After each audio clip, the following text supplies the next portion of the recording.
Hello, welcome to video 2 with Wild Ways Together. So we're going to have a bit of a walk today and then forage some nettles and some bistort, make some nettle soup, possibly some Easterledge pudding and a hot African soup with the bistort. So we'll have a walk and see what we can find.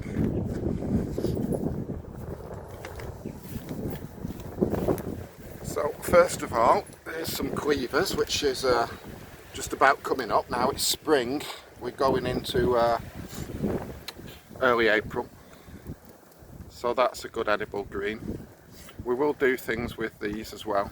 We've got our friend the Patterdale with us, so you'll have to put up with him coming into the scene of these videos. And this hedge has been laid by the Wildlife Trust.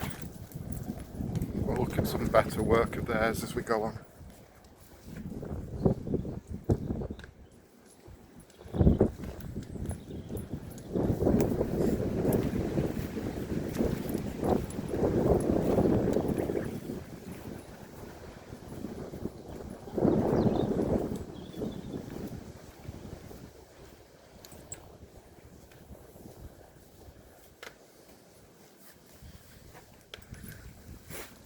First of the hogweed coming up. So this isn't giant hogweed. This is the edible version. You see the tender stems. So that's something we can look at and cook. Very good, tasty green vegetable. There's lots of things in the hedgerows. Just being bothered to have the confidence to collect it.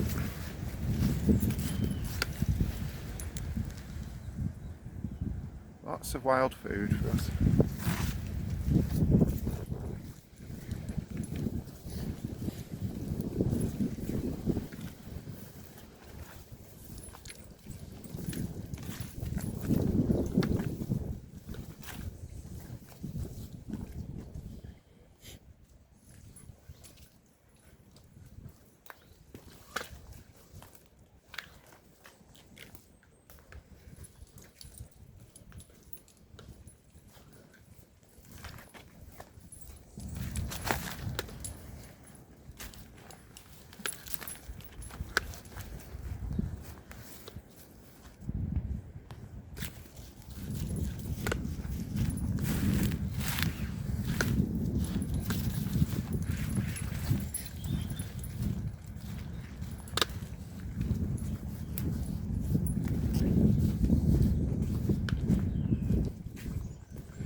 Okay, here we come to an elderberry tree.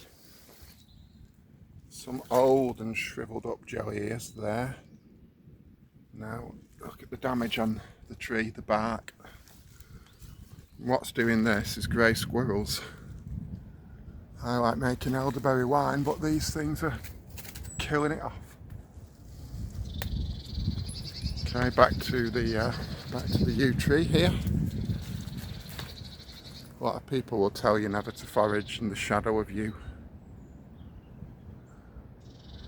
The only edible part of this is the red outer on the seed. Even the stone of the seed is deadly poisonous if you eat enough. The dog suspects there's a squirrel up here. It's actually a magpie.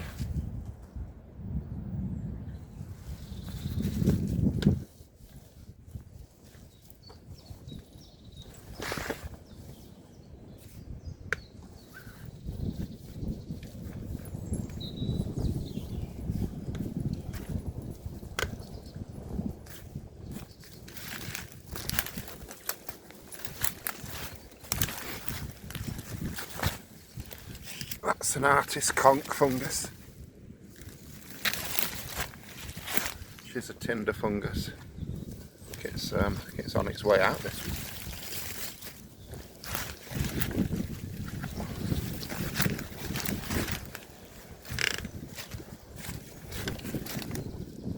Some more artist conch.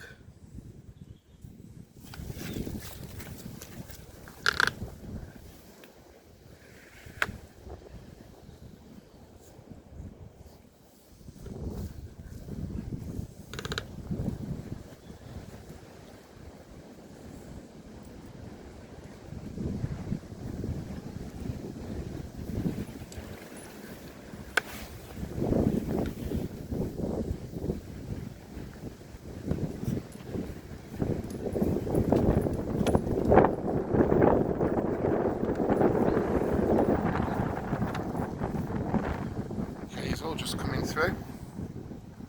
See the beautiful long straight stems it makes, that's why it's favoured for walking sticks. So's blackthorn.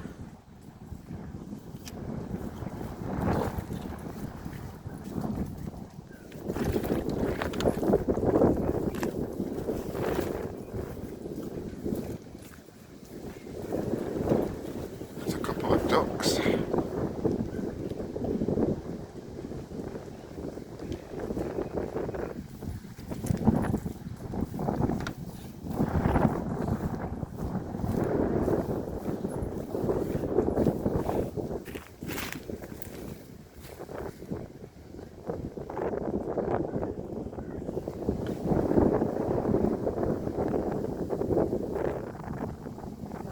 There's the mallards, getting ready to nest. A bit scared of us. Hear the lapwings in the distance.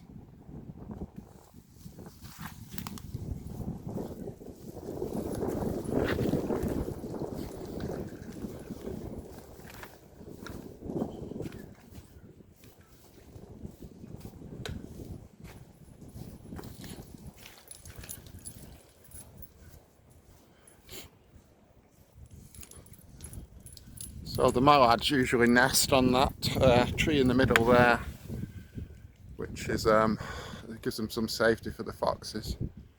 We're on a nature reserve here. They're doing quite a good job. There's some of the things they're trying to do is to re-establish wildflower meadows, and they've sown quite a few thousand yellow rattle seeds, which is parasitic to grass roots. So while it doesn't totally kill the grass off, it slows it down, makes it less vigorous, and that gives the wildflowers that they're introducing a chance to survive.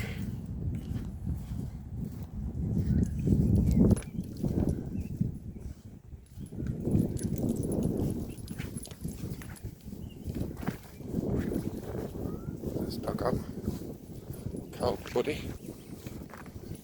Buddy. Buddy.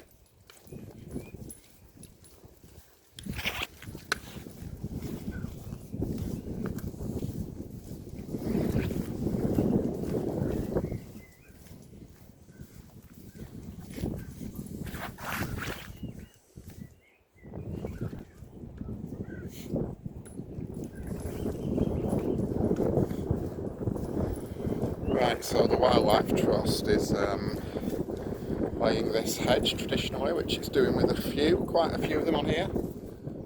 They've even improved their process by obtaining some hazel staves instead of these ones.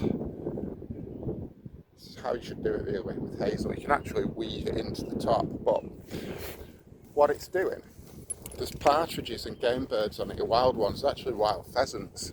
Someone released some, he had them on his allotment, and he's a bit of a countryman, this Vernon, and he lets them go, and they've actually established themselves. Now what these hedges tend to do is the tight bases, it's not that easy to get through them. It's all to do with stock at one point, cattle, sheep and things, but it gives the game birds, the partridges, somewhere to nest and get away from foxes. So we'll look at this in a second when we go to one that they haven't laid yet. See how it's done? They're cutting the hawthorn and then laying it flat. It's not bad, it's quite neat work. Some of it is a little, since that one there had perhaps I would have made it a little bit thicker, but it seems to be working. It's coming to give leaves, and we'll get hawthorn flower, won't we?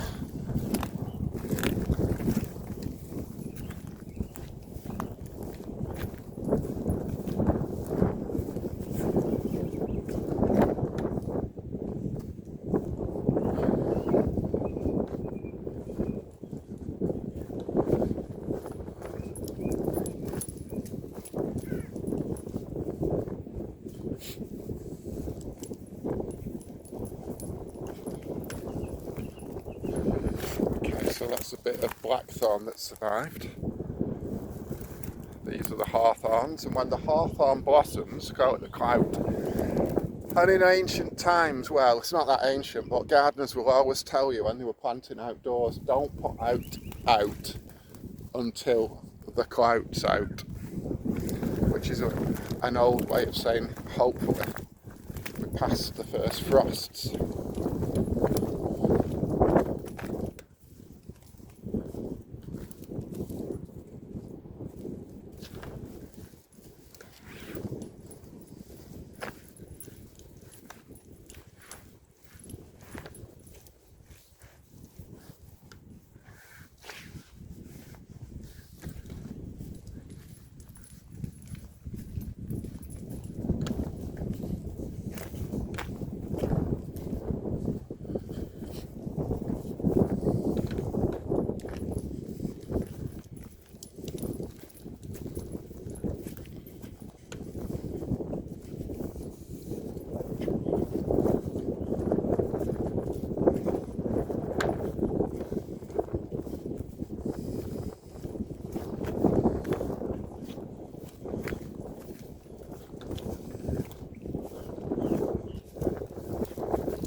Right, a late hedge, which is, it's only just been done.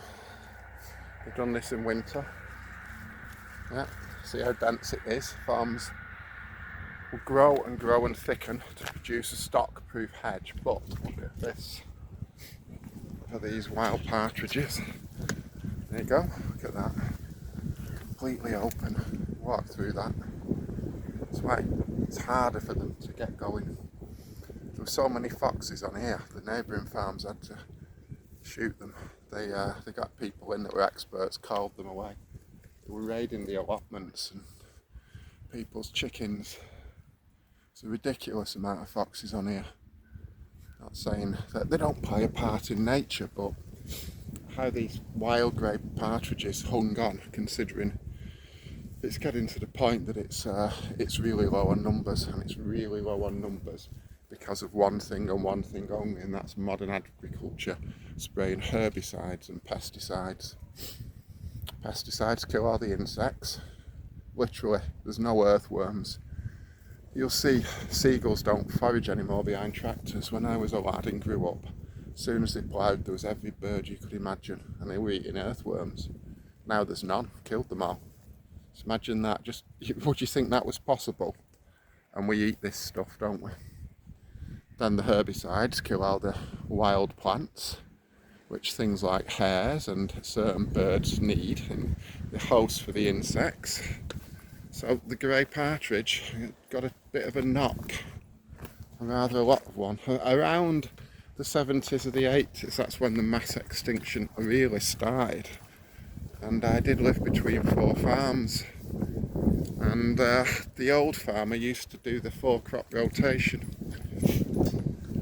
And I remember my granddad being given a bottle of insecticide off the farmer. They thought it was great. It was malathion, which is DDT and benzene hexachloride. Or benzene hexachloride on its own is called lindane.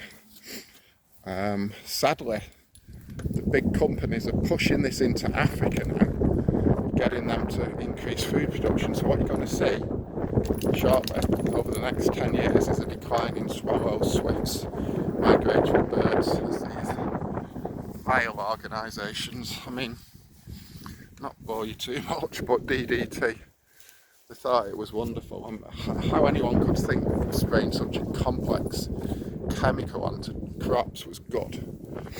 Then they started to find it in seals in Antarctica at toxic levels in tens or hundreds of parts per million. And it was magnified up the food chain, so it'd run off the crops, go into rivers. You'd get things like the Daphnia and then eat it, get 1 or 2 parts per million. Then shrimps would eat those, you know, 4 or 5 parts per million. Then you would get the baby trout eating those, bigger trout eating them. Off it went. Off it went into the sea, did the same thing. Into the plankton, the algae and the krill.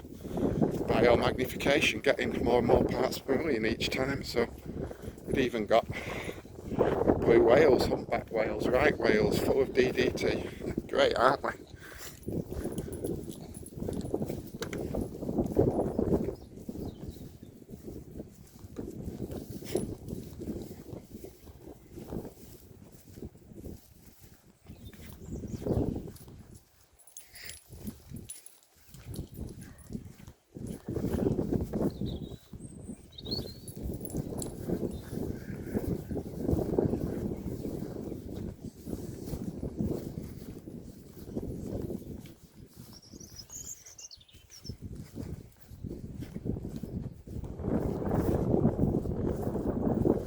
We're straight in the sun now.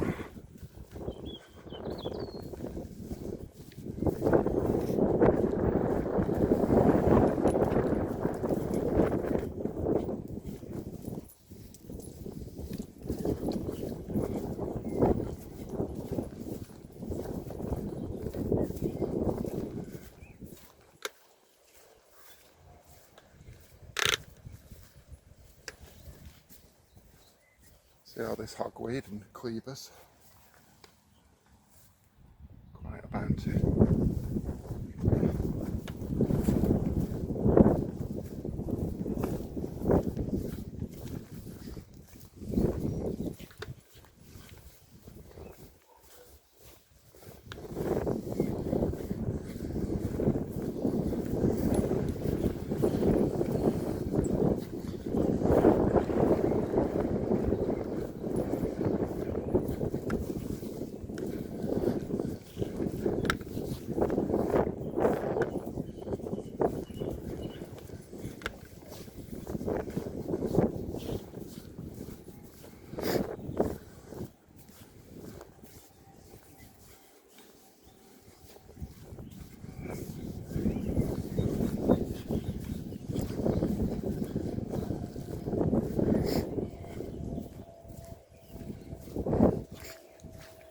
More blackthorn blossom, which is what we used to make sloe gin, so it produces sloe berries. Nice big sharp thorns on it. There we go. It's a beautiful plant, has a strange bark, doesn't it? Very, very smooth. It's hard, quite hard wood.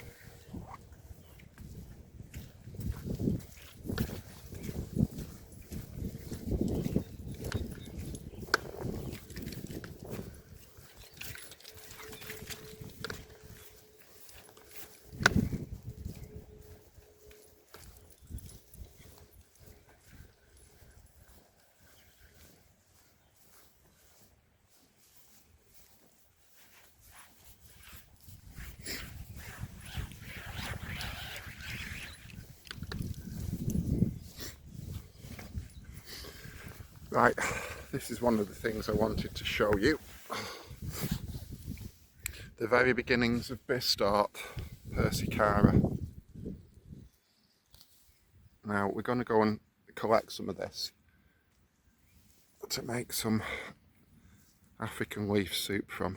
Now again, it's quite easy to identify if you look carefully.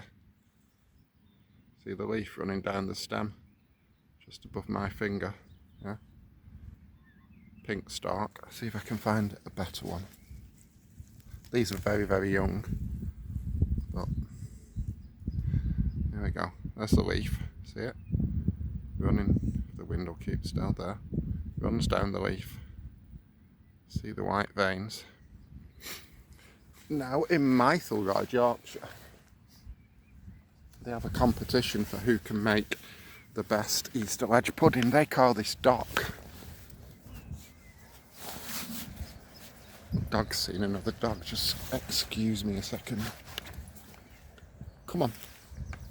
Come on. Right, it's a long way away. Right, so here it is, going all the way along here. Now they call it dock. It isn't dock. It's just our names. How can we put it? Things get misnamed, don't they? A bit like first time I asked for a chip balm in Bradford, she told me it was a tea cake. And some other lads who were with us who were from that area and said no, it's a bread cake. So they call it dock, but it isn't. So what we're going to do, I'm going to forage some of that over there. So I'm just going to switch off now because there's another dog coming. See you in a second. Right, so this is one of my Bistort spots. You very, very commonly find it around river banks.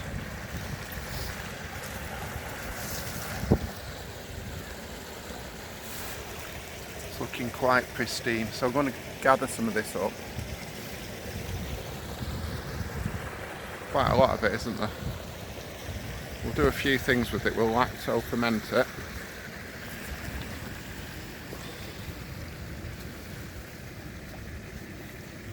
Again on the ID. I'll try and bore you too much, but see the ribs. There we go. Got a better shot of the stem going down the leaf. It's a bit of a hard one to mistake for things, this.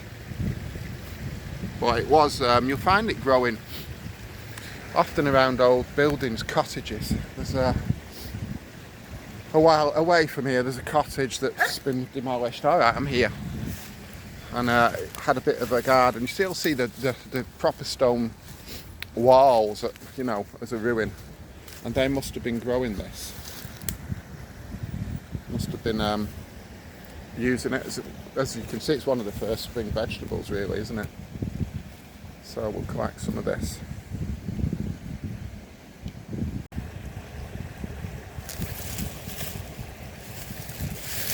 So this is really fresh, really clean. I'm going to leave that one, there's a bit of a tear in it.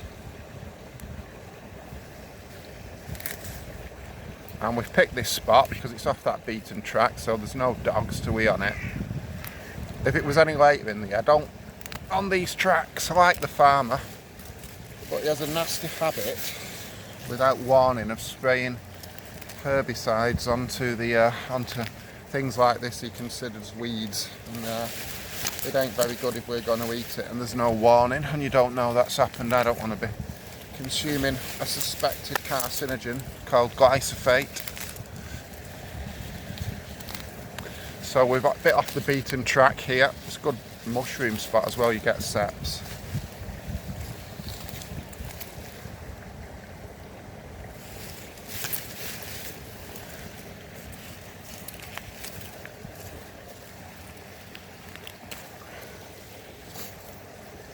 Won't do it any harm harvesting this one.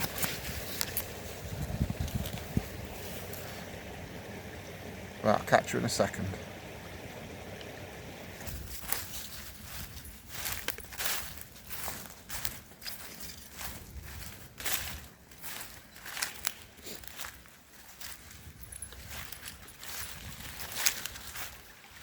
And while it's a good spot, here's the scourge coming up. This is Himalayan balsam, and that spreads by ejecting its seeds. And it is a right pain.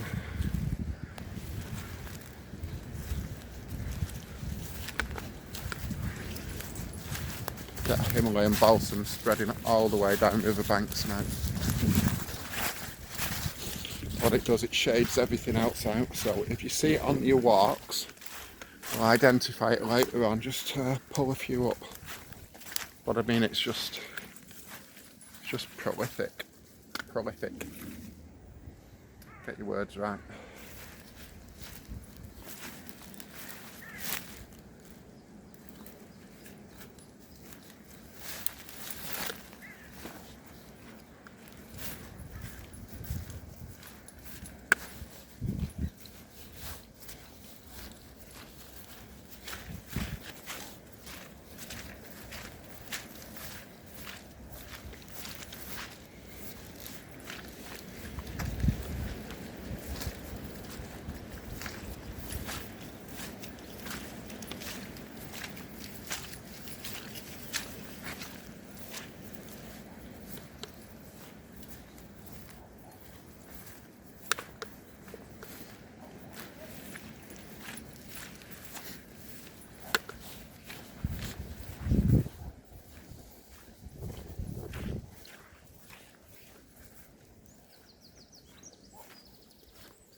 There's the heron.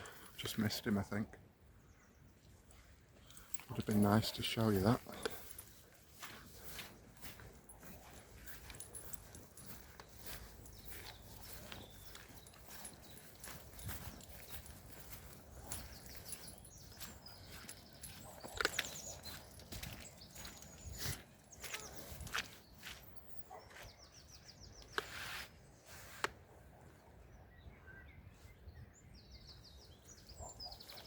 Bit muddy here.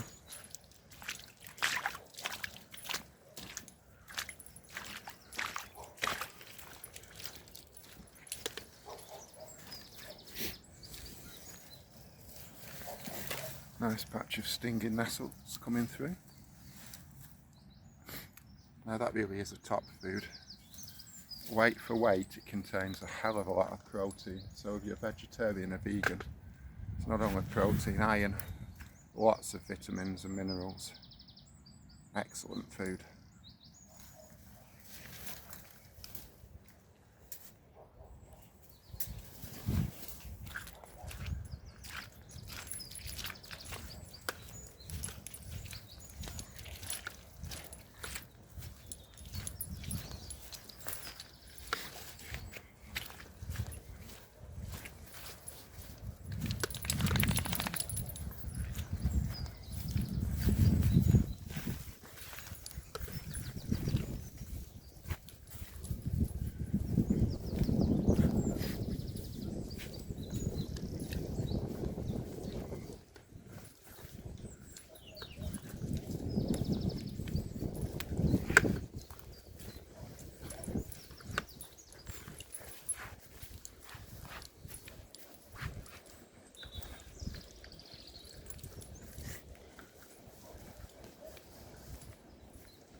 See if I can tie Doggo up while we just have a look.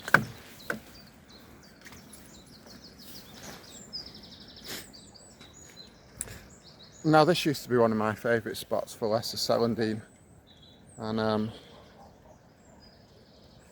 it was a great area until our friends the Wildlife Trust built this beautiful bridge, and for some reason they cleared the bank and killed it all. I won't hold that against them.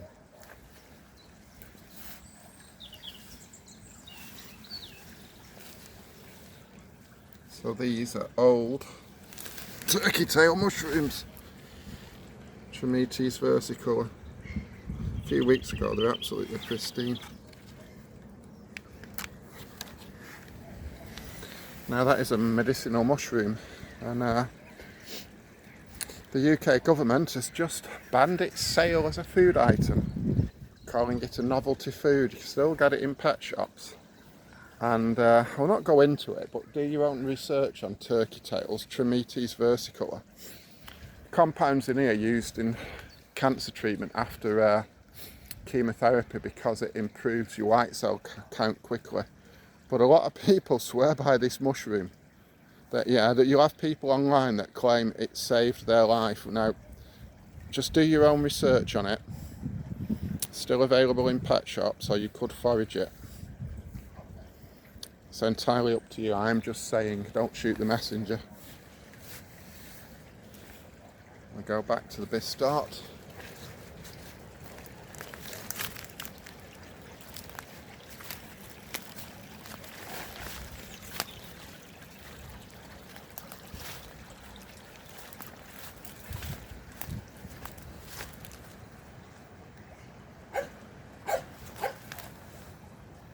Obviously walked a yard too far. There is lesser celandine. Really got to get it before it flowers, isn't it? Buddy!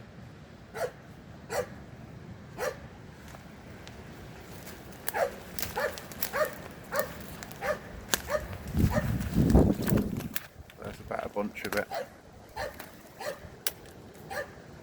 Right, and we'll have to go back because I've obviously walked too far.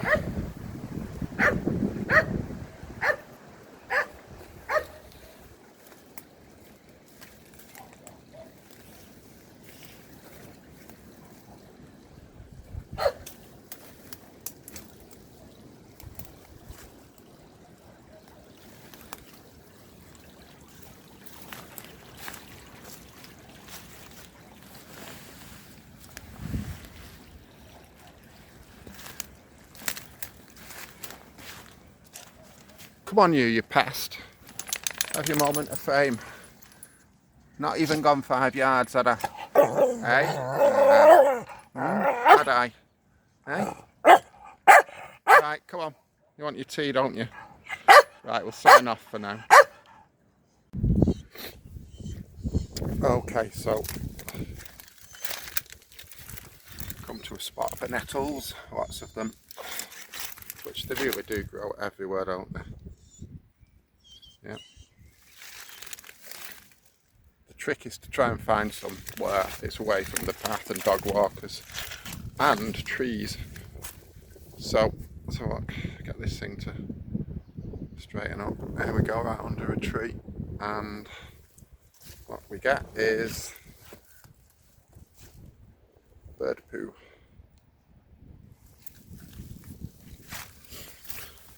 Things like that. That's wood pigeons, so we don't want to be collecting nettles in a spot like this, do we? But over here's fine. There's Mr. Trouble. Right, so you'll need gloves to pick these. The hairs on them sting, so I'll gather a few of these up, and we'll make some nettle soup for starters. Right. Back to civilization, unfortunately. Okay, so thanks for watching. We'll make this into a video for you, and as everyone says, please do like and subscribe, as it helps the channel. It's some form of appreciation. And me and Doggo will say goodbye for now. Catch you later.